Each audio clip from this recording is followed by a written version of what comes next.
Share பண்ணிவிட்டு subscribe பண்ணிவிட்டு video பாருங்கள். ஓகே, இன்றைக்கி நம்ம என்ன வீடியோ பார்க்க போகிறோம், எதை பற்றியான செய்தி நம்ம பார்க்க போகிறோம் பார்த்தீங்கன்னா, நம்ம தாவேக தலைவர் விஜய் அவர்கள் இப்படி தான் பார்க்க போகிறோம். ஸோ இப்போது எக்ஸிட் பூல் அதோடைய இதெல்லாம் நமக்கு வந்திருந்தது. ஆல்மோஸ்ட் எல்லாமே நம்ம பார்த்துருந்தோம். யார் ஜெயிக்க போகிறா அப்படின்ற ஒரு கருத்து கணிப்பு எல்லாம் சொல்லியிருந்தாங்க. பட் அது எல்லாமே வந்து ஒரு வெறும் கருத்து கணிப்பு தான். மே 4ஆம் தேதி கூடிய விரைவில் இன்னும் ஒரு நாள் தான் இருக்குது. ஞாயிற்றுக்கிழமை நாளைக்கு ஒரு நாள் தான் இருக்குது. திங்கட்கிழமை மத்தியானத்துக்குள்ளே நம்மளுக்கு ரிசல்ட் தெரிஞ்சிடும். ஸோ அதுக்கப்புறம் பார்ப்போம் யார் வெற்றி, யார் வந்துட்டு நம்ம ஆட்சி ஆள போகிறாங்க அப்படின்னு சொல்லிட்டு நான் பார்ப்போம். ஸோ வாங்க வீடியோக்குள்ளே போகலாம். பேசிகிட்டே இருக்க வேணாம், நம்ம நேராக வீடியோக்குள்ளே போயிடலாம். ஸோ நேற்று வந்துட்டு தாவேக தலைவர் விஜய் வந்துட்டு பனையூரில் வந்து ஆலோசனை நடத்திருக்காரு. வேட்பாளர்கள் எல்லாருமே கூப்பிட்டுட்டு என்ன சொல்கிறாங்கன்னா, இப்போ தாவேக தலைவர் என்ன சொல்லியிருக்காருன்னு பார்த்தீங்கன்னா, பணம் வாங்கியும் வேற கட்சிக்கு வாக்களிச்சிங்களா அப்படின்ற மாதிரி கேட்டிருக்காரு. பனையூரில் வந்து நடந்ததுன்னா விஜய் வந்து அதிர்ச்சி அடைஞ்சார். அவர் பனையூரில் நடந்த சம்பவத்தில் நேற்று கூப்பிட்டு எல்லாரும் பேசினார் இல்லையா. ஸோ அதனால் தமிழக அரசியல் வந்துட்டு பெரிய திருப்பம் வரப்போதா தாவேக கூட்டத்தில் வந்துட்டு நடந்த சம்பவம் வந்துட்டு இப்போ ஒரு பெரும் பேசு பொருளாக இருக்குது. பனையூரில் நடந்த ஆலோசனை கூட்டத்தில் வந்துட்டு அனைத்து வேட்பாளரையும் சந்தித்து விஜய் என்ன சொன்னார் பார்த்தீங்கன்னா, இது நமக்கு முதல் தேர்தல் தான். இந்த தேர்தலில் வந்துட்டு நம்மளுடைய உழைப்பு வந்து பார்த்தீங்கன்னா, உழைப்பு எல்லாமே நல்லா சூப்பராக இருந்தது, எல்லாம் நல்லா பண்ணியிருந்தீங்க. ஆனாலும் நிறைய பணப்பட்டுவாடா நடந்திருக்குது அப்படின்னு சொல்லிட்டு விஜய் வந்துட்டு கவலைப்பட்டிருக்காரு. ஆனால் பணப்பட்டுவாடா நடந்தாலும் மக்கள் பணங்கள் வாங்கியிருந்தாலும் யாருக்கு ஓட்டு போட்டிருப்பார்கள் என்பதை நம்ம மே 4ஆம் தேதி தான் தெரிந்து கொள்ள முடியும். இப்போ பொறுத்து தான் நம்ம பார்க்க வேண்டும். மே 4ஆம் தேதி நமக்கு அதுக்கான ரிசல்ட் தெரியும். பட் இப்போ விஜய் என்ன சொல்லியிருக்கான்னு பார்த்தீங்கன்னா, அதுக்குள்ளே இப்போ விஜய் வந்து இந்த மாதிரி சொல்லியிருக்காரு, கூப்பிட்டு பணப்பட்டுவாடா நடந்திருக்கு, மக்கள் வந்து நமக்கு என்ன தீர்ப்பளிக்க போகிறாங்கன்னு தெரியல அப்படின்ற மாதிரி சொல்லியிருக்காரு. பட் அதுக்குள்ளே வேட்பாளர் என்ன சொல்கிறாங்க பார்த்தீங்கன்னா, பணம் வாங்கினாலும் மக்கள் வந்துட்டு குடும்பமாக விசில் சின்னத்துக்கு தான் வாக்களித்தாங்க அப்படின்ற மாதிரி ஒரு செய்தியை வந்துட்டு வேட்பாளர் எல்லாமே சொல்லியிருக்கிறாங்க. அதனால் தாவேக தலைவர் விஜய் அவர்கள் வந்துட்டு ஒரு மகிழ்ச்சி அடைந்திருக்காரு அந்த மாதிரி சொல்லும்போது. ஏன்னா அவங்களும் வேலை பார்த்தாங்க இல்லையா, கிரவுண்டில் இறங்கி எல்லாருமே வேலை பார்த்தாங்கல்ல, அதனால் அவங்களும் அப்படி சொல்லியிருக்கிறாங்க. தாவேக தலைவர் விஜய் அவர்களும் சரி ஓகே பார்க்கலாம் அப்படின்ற மாதிரி சொல்லியிருக்காரு.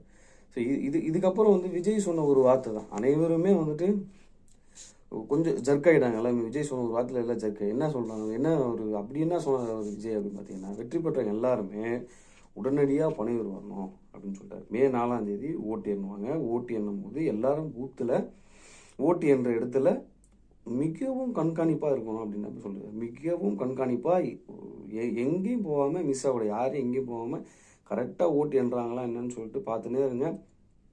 வெற்றி பெற போகிறாங்க, வெற்றி பெற போகிறீங்க அப்படின்னு தெரிஞ்சது அப்படின்னா, எந்நேரமே இருந்தாலும் இரவு எந்நேரமாக இருந்தாலும் பனையூர் அலுவலகத்திற்கு வேட்பாளர்கள், ஜெயித்த வேட்பாளர்கள் அனைவரும் பனையூருக்கு வந்துவிட வேண்டும் அப்படின்னு சொல்லிட்டு ஒரு பெரிய முக்கியமான செய்தியை வந்து அவர் சொல்லியிருக்கிறார்.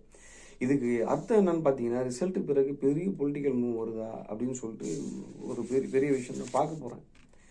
ஏன்னா இப்போது நான் ஏற்கனவே பல வீடியோகளில் சொன்ன மாதிரி தான், இதுக்கு முன்னாடி இருந்த அரசியல் வேறு, இப்போ நடந்த அரசியல் வேறு. இப்போ யார் ஜெயிக்க போகிறாங்கன்றது பெரிய ட்விஸ்டாக இருக்குது. டிஎம்கேவா, டிவிகேவா, அதிமுகவா அப்படின்னு சொல்லிட்டு பெரும்பான்மையை வந்துட்டு யாருமே நிரூபிக்க போகிறது இல்லை. திமுகவாக இருந்தாலும் சரி, டிவிகேவாக இருந்தாலும் சரி, அதிமுகவாக இருந்தாலும் சரி, பெரும்பான்மையை யாரும் நிரூபிக்க போகிறதில்ல. பெரும்பான்மையை யாரும் நிரூபிக்கலைன்னா கூட ஒருத்தருக்கு ஒருத்தருக்குரிய ஆதரவு தேவை இருக்குது. அப்படின்ற பட்சத்தில் தான் தாவேக தலைவர் வந்து நேற்று கூப்பிட்டு இரவு எந்நேரமாக இருந்தாலும் வரணும் அப்படின்னு சொன்னது காரணம் அது ஒன்று தான். இதெல்லாம் ஒரு புறம் இருக்க, நம்ம டிவிகே பசங்க என்ன பண்ணுறாங்க, நம்ம தளபதி விஜய் வந்துட்டு வேளாங்கண்ணிக்கு போகிறாரு, அதை தொடர்ந்து நாகூர் தர்கா போகிறாரு அப்படின்னு சொல்லிட்டு ஒரு செய்தி இன்னைக்கு போகிறாரு அப்படின்னு சொல்லிட்டு, வேளாங்கண்ணியில் வந்துட்டு விஜய் வராருன்னு சொன்னோன்னே எங்கே இருக்கிற கூட்டமும் வேளாங்கண்ணிக்கு போயிடுச்சு. ஆனால் இதில் என்ன ட்விஸ்ட்னா, விஜய் வரல, தாவேக தலைவர் விஜய் அவர்கள் வந்துட்டு வரல. அப்போது அங்கே கூட்டம் கூடிய மக்கள் என்ன பண்ணுறாங்க அப்படின்னு பார்த்தீங்கன்னா, டிவிகே அப்படின்னு சொல்லிட்டு கத்திட்டு கிடக்குறாங்க. பூரா கோயிலுக்குள்ளே போயிட்டு ஃபுல்லாக கத்திட்டு இருக்கிறாங்க. அதாவது நான் என்ன சொல்கிறேன்னா, டிவிகே நண்பர்களே, டிவிகே கட்சிக்காரர்களே, நான் என்ன சொல்கிறேன்னா, எல்லாருமே இப்படி பண்ணுறது கிடையாது.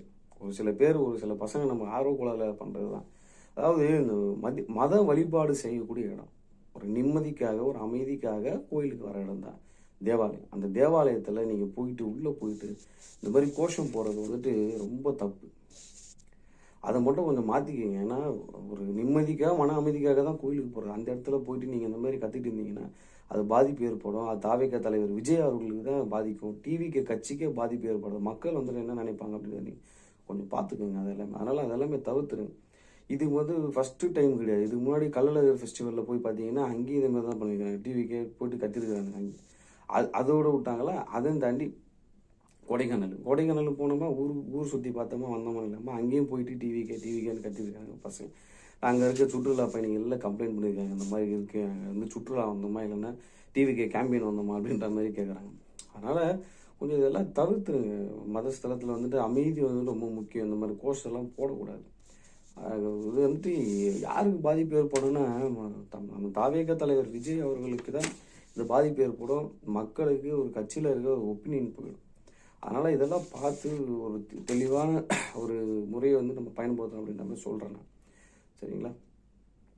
ஓகே மக்களே, நன்றி, வணக்கம். சேனலை வந்து சப்ஸ்கிரைப் பண்ணுங்கள். அனைவருக்கும் நன்றி.